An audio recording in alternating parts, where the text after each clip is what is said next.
అందరికీ నమస్కారం. ఈరోజు కొత్తగా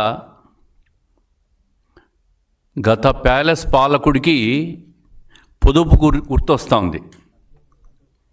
గత ప్రభుత్వంలో చేసిన దుబారా ఖర్చులకు సమాధానం చెప్పాల్సింది పోయి ఈ ప్రభుత్వం అధికారంలోకి వచ్చినాక ఇప్పుడు పొదుపు లెక్కలు చెప్తా ఉన్నాడు. గత ప్రభుత్వంలో ఇదే టిట్కో హౌసెస్కు నీ సొంత రంగులు నీ సొంత కలరు కొట్టుకునేదానికి ఎంత ఖర్చు పెట్టారు జగన్ రెడ్డి గారు? మీరు రంగులు మార్చాల్సిన అవసరం ఉందా అని అడుగుతూ ఉండా. అనవసరంగా టిట్కో ఇళ్లకు కొట్టిన రంగులు తీసి తన పార్టీ రంగులు కొట్టి కనీసం పేదలకు ఇండ్లు ఇవ్వాలనే ఆలోచన కూడా రానివి.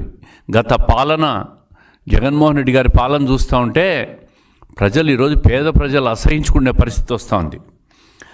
సచివాలయాలకు తన రంగులు కొట్టడం తొలగించుకునేదానికి 3,000 కోట్లు ఖర్చు పెట్టాడు.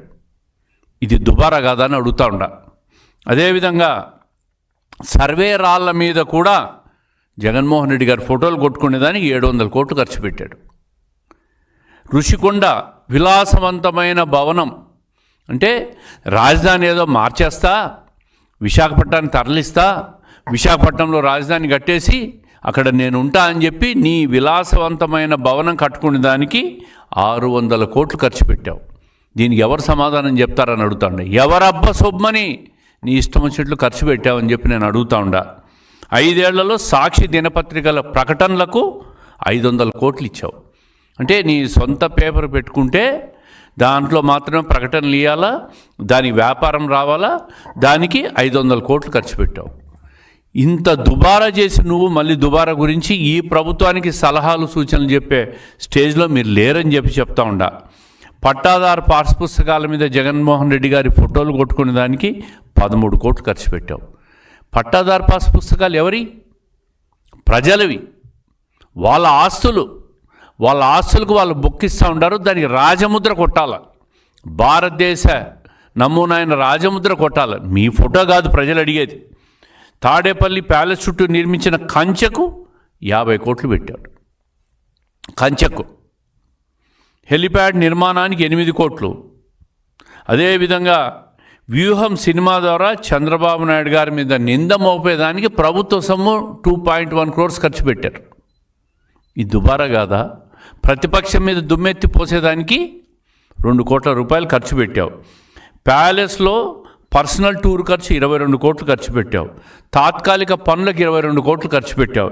ఈ విధంగా చెప్పుకుంటా పోతే 6,791 కోట్లు గత ప్రభుత్వంలో సోకులకు దుబారాలకు అనవసరమైన ఖర్చు 6,791 కోట్లు జగన్మోహన్ రెడ్డి గారి ప్రభుత్వంలో అనవసరమైన ఖర్చు పెట్టి ఈరోజు దుబారా గురించి పొదుపు గురించి వాళ్ళు సలహా ఇచ్చే స్టేజ్లో తెలుగుదేశం కూటమి ప్రభుత్వం లేదు. చంద్రబాబు నాయుడు గారి అనుభవవంతమైన పాలనలో ప్రతి రూపాయి కూడా లెక్కగట్టి ఈరోజు పొదుపు చేసే పరిస్థితి వస్తుంది. అత్యంత సెక్యూరిటీ జోన్లో ఉండే చంద్రబాబు నాయుడు గారు కూడా తన కాన్వాయ్ని తగ్గించుకున్న పరిస్థితి ఒక్కసారి మీరు గమనించాలా, ఖర్చులు లేకుండా. గత ప్రభుత్వంలో 6,791 కోట్లు ఖర్చు పెడితే తెలుగుదేశం ప్రభుత్వంలో ఏడాదికి సగటున కనీసం అంటే రాష్ట్ర భవిష్యత్తు కోసం 1,32,000 కోట్లు ఖర్చు పెట్టాం. అంటే ఏదైతే క్యాపిటల్ ఇన్వెస్ట్మెంట్లు ఉన్నా ఆ క్యాపిటల్ ఇన్వెస్ట్మెంట్లకు ఈరోజు ప్రభుత్వం ఖర్చు పెడతా ఉంది. దాని ద్వారా సంపద సృష్టించేదానికి ఖర్చు పెడుతున్నాం తప్ప నీలాగా దుబారా నాన్ రిటర్న్డ్ ఇన్కమ్లకు దేనికి ఖర్చు పెట్టలేం మేము. ఈరోజు ప్రభుత్వ సచివాలయాలకు వైసీపీ రంగులు వేస్తే కోట్లు మొట్టికాయలు కొట్టింది. ఆ రంగులు మళ్ళీ తొలగించడానికి 1,000 కోట్లు ప్రజాధనాన్ని ఖర్చు పెట్టాల్సి వస్తూ ఉంది. ఇదేవిధంగా ఈరోజు రాష్ట్ర ప్రగతికి చూపించే డ్రోన్ షాట్ల ఖర్చుల గురించి మాట్లాడడం చాలా విడ్డూరంగా ఉంది వీళ్ళు చెప్పే విషయాలు చూస్తూ ఉంటే. అందుకే మా ప్రభుత్వం వచ్చిన తర్వాత ఈరోజు ప్రతిదానికి కూడా జవాబుదారీగా పనిచేస్తూ ఉంటాం.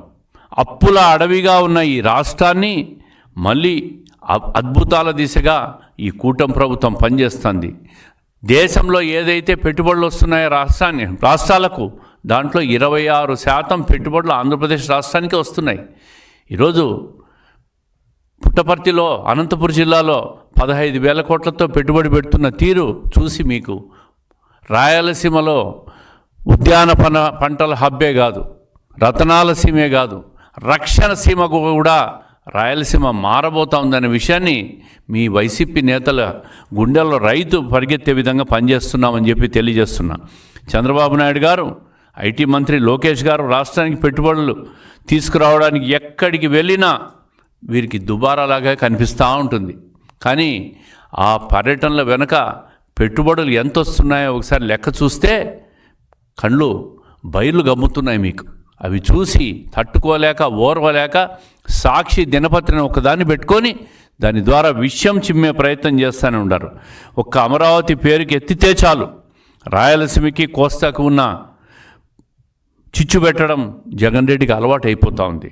అదే కాకుండా ప్రాంతాల మధ్య గొడవలు, దీనివల్ల రాజకీయ లబ్ధి జరుగుతుందని, రాజకీయ లబ్ధి పొందవచ్చని ఆలోచన చేసి ఒక పాత నక్క విజ్ఞానాన్ని ప్రదర్శిస్తూ ఉన్నారు వీళ్ళు.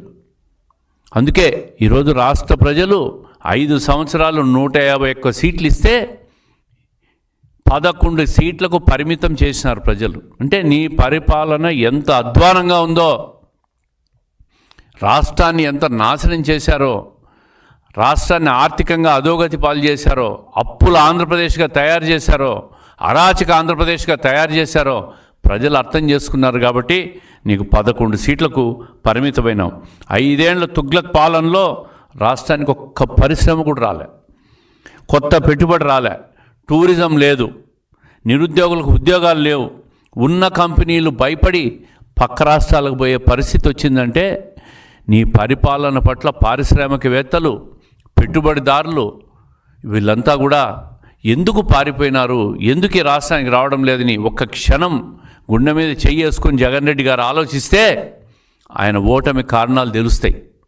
ఇదే కాకుండా ఈరోజు కూటమి ప్రభుత్వం రాగానే అమరావతి పనులు శరవేగంగా జరుగుతున్నాయి, అంతర్జాతీయ పెట్టుబడులు వస్తున్నాయి, ప్రపంచ వేదిక మీద ఏపీకి మళ్ళీ తెలుగు జాతికి గౌరవం వచ్చే విధంగా ఈరోజు ఆంధ్రప్రదేశ్ ఒక అగ్రగామిన నిలవబోతూ ఉంది. అందుకే వైసీపీకి నిద్ర పట్టడంలే, మళ్ళీ అధికారంలోకి రాలేమని చెప్పి భయం కూడా పట్టుకునింది. ఇంకా ఎప్పటికీ రాలేదని అర్థం కూడా చేసుకున్నారు వాళ్ళు. రాష్ట్రాన్ని ఏకంగా 10 లక్షల కోట్ల పైన అప్పుల్లో ముంచింది జగన్మోహన్ రెడ్డి గారి ప్రభుత్వం. ఆ అప్పుల నుంచి మళ్ళీ ఈరోజు పొదుపు చేసుకుంటూ సంక్షేమాన్ని అందిస్తూ రాష్ట్రాన్ని అభివృద్ధి ముందుకు తీసుకుపోతూ పెట్టుబడులన్నీ రాష్ట్రానికి ఆకర్షిస్తూ ఒక బ్రాండ్ ఇమేజ్ క్రియేట్ చేసుకుంటూ చంద్రబాబు నాయుడు గారి ఫేస్ వాల్యూ, నారా లోకేష్ గారి కృషి ఈరోజు రాష్ట్రానికి ప్రథమ స్థానంలో నిలిపేదానికి ఈ కూటమి ప్రభుత్వం పనిచేస్తూ ఉంది. రాబోయే 5 నుంచి 10 సంవత్సరాల్లో ఈ రాష్ట్రం దేశంలోనే ఖచ్చితంగా నెంబర్ 1 కాబోతుందని చెప్పి గర్వంగా చెప్పుకుండే, తెలుగు జాతి గర్వంగా చెప్పుకునే రోజు వస్తుంది. ఒకవైపు రాయలసీమలో హార్టికల్చర్ హబ్గా చేసేదానికి దాదాపుగా పెద్ద ప్రణాళిక రచిస్తున్నాం. దాని ద్వారా రాయలసీమలో ఉన్న పెండింగ్ ప్రాజెక్టులన్నీ పూర్తి చేసేదానికి కేంద్ర ప్రభుత్వం, వరల్డ్ బ్యాంక్ సహకారంతో తొందరలో ఒక శుభవార్త కూడా రాయలసీమ రైతాంగానికి రాబోతోంది. ఒక్క రైతాంగమే కాదు, హార్టికల్చర్ హబ్బే కాదు, ఎంఎస్ఎంఈ యూనిట్లే కాదు, అదేవిధంగా ఈరోజు మైనింగ్లో కానీ ఈరోజు రక్షణ సీమలో కూడా రాయలసీమ అగ్రగామ నిలవబోతోంది. రాబోయే 5 సంవత్సరాల్లో ఆంధ్రప్రదేశ్లో రాయలసీమ అంటే నిజమైన రతనాల సీమ చెప్పుకునేదానికి ఈరోజు జరుగుతున్న ఈ పెట్టుబడులని చూస్తే, వాస్తవ రూపం వస్తే ఈ రాష్ట్రం అద్భుతంగా ముందుకు తీసుకుపోయేదానికి అన్ని రకాలుగా కూడా ఈ ప్రభుత్వం కృషి చేస్తూ ఉంది. ఇది చంద్రబాబు నాయుడు గారు, నారా లోకేష్ గారి కృషి, కేంద్ర ప్రభుత్వ సహకారం, అదేవిధంగా పవన్ కళ్యాణ్ గారి ఆలోచనలన్నీ కూడా తోడై కూటమి ప్రభుత్వం ముందుకు తీసుకుపోతామని చెప్పి, అందుకే ఈరోజు వైసీపీ పార్టీ సాక్షి పత్రికను అడ్డం పెట్టుకొని నిరంతరం విషం చల్లడం, పేపర్లో విష ప్రచారాలు చేయడం, సోషల్ మీడియా వేదికగా విష ప్రచారాలు చేయడం, అసత్య ప్రచారాలు చేయడానికి పరిమితం అయిపోతారు. మీరు నిరంతరం అబద్ధాలు చెప్తూ ఉండండి, నిరంతరం విష ప్రచారాలు చేస్తూ ఉండండి. ప్రజలు మాత్రం మిమ్మల్ని విశ్వసించరు.